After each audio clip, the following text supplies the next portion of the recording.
Alberta, the home to thousands of horses. But only the province's top thoroughbred racehorses make it to Fall Classic Day. 7 races, 280 grand. Celebrating our dedicated breeders and stunning equine athletes. Limited fan access. Watch and wager online at HPI Bet. Back in Edmonton, the 24th running of the Alberta Breeders' Fall Classic, Sunday, September 6th at Century Mile. Hi everybody, Dan Illman here taking a look at race number 11 at Century Mile on Sunday. Let's throw up the field for the $40,000 Alberta Premier's Futurity. It is the largest event of the year highlighting Alberta-bred thoroughbreds, the Alberta Breeders' Fall Classic. First post is 5:15 Mountain, 7:15 Eastern, and it's the first Alberta Breeders' Fall Classic event held at Century Mile, last year's event held at Century Downs. There are 7 stakes races for Alberta breds on the card. For gamblers, $15,000 guaranteed pick 5 on the card beginning with race 8, $25,000 guaranteed late pick 4 on the card beginning with race 9, and the first ever Century Mile Mountaineer pick 4. Keep an eye out for that. Race number 11 is part of that $15,000 guaranteed pick 5 and $25,000 guaranteed late pick 4. And as we take a look at the Timeform US pace projector for this race, I agree, this pace should be fast. The number 1, Sir Measy, is a very fast horse. He set a very fast pace last time out, and he is going to be running and gunning from the inside post.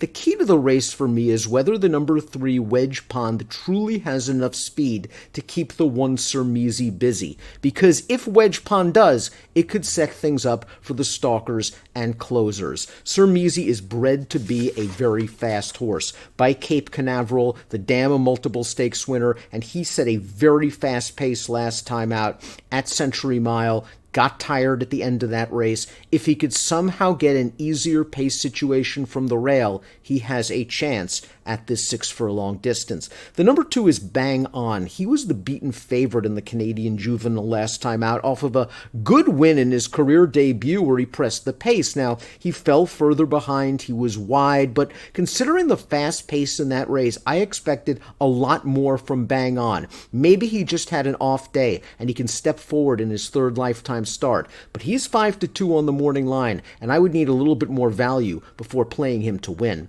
The number 3 is Wedge Pond, and Wedge Pond was beaten in his career debut in a $25,000 maiden claiming race. Now, he showed speed in that race. They didn't go very fast. I didn't see the excuse for him losing to Dancing Willie, other than the fact that Dancing Willie had more experience than Wedge Pond going in. Wedge Pond might be in a tough pace situation. If he chases the number 1 through fast fractions, it could leave him susceptible to the closers in the stretch. He's still a maiden taking on winners, and he must improve. The 4 is Creative Letters, who made his career debut in the Canadian Juvenile and just didn't fire that day. And I wonder if he really fits with these horses at this point in his career. He can certainly move forward with normal second-out improvement, but like Wedge Pond, he is going to have to take a step forward on the Buyer's scale. Here's the 5, Shot Through the Heart. Let's watch his career debut. It was a maiden special weight for Alberta breds at Century Mile, but I like the way that he rated off the pace, got off the inside late,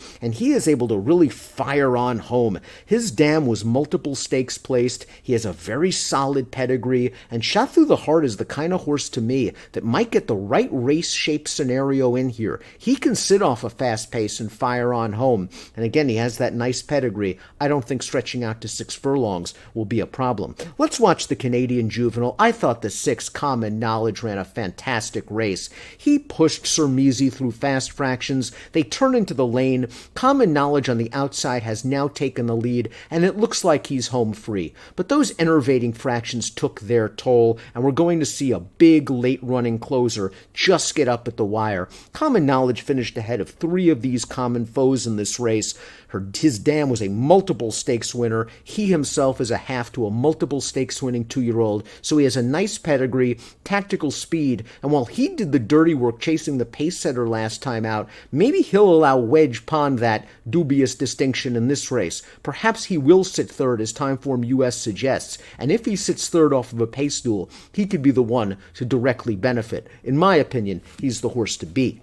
Arizona Grand, the number 7, made his career debut in a maiden special special weight, and he just didn't fire that day. He was beaten 14 lengths. He didn't really have the greatest trip in the world, and I believe he can improve second time out, especially if there is a pace collapse. He's 20-1 on the morning line. I don't want to knock him too much, but he will have to move forward. Dancing Willie, the 8. Let's take a look at his most recent race. This was a $25,000 claiming race where he beat a couple of these horses, and he got up close to that moderate pace early, and he puts them away in professional fashion in the lane.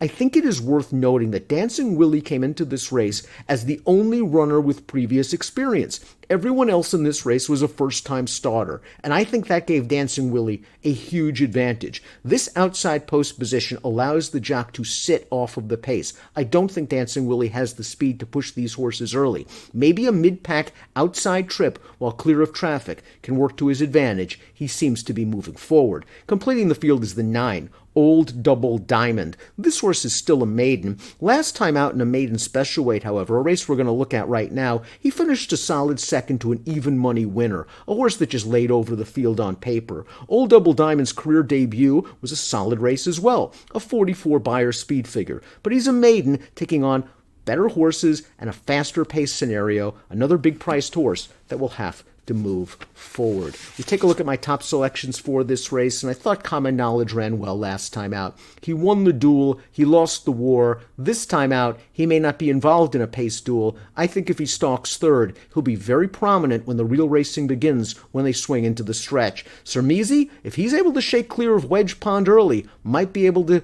take this field gate to wire. He's a pace horse that is certainly worth consideration. I think the 8 might be able to get up for a piece as well. That, of course, is Dancing Willie. I went 6, 1, 8, and 3. It's race number 11 at Century Mile on Alberta Breeders' Fall Classic Sunday. Approximate post for this race, 10:15 Mountain. Remember the $15,000 guaranteed pick 5, the $25,000 guaranteed pick 4. Best of luck.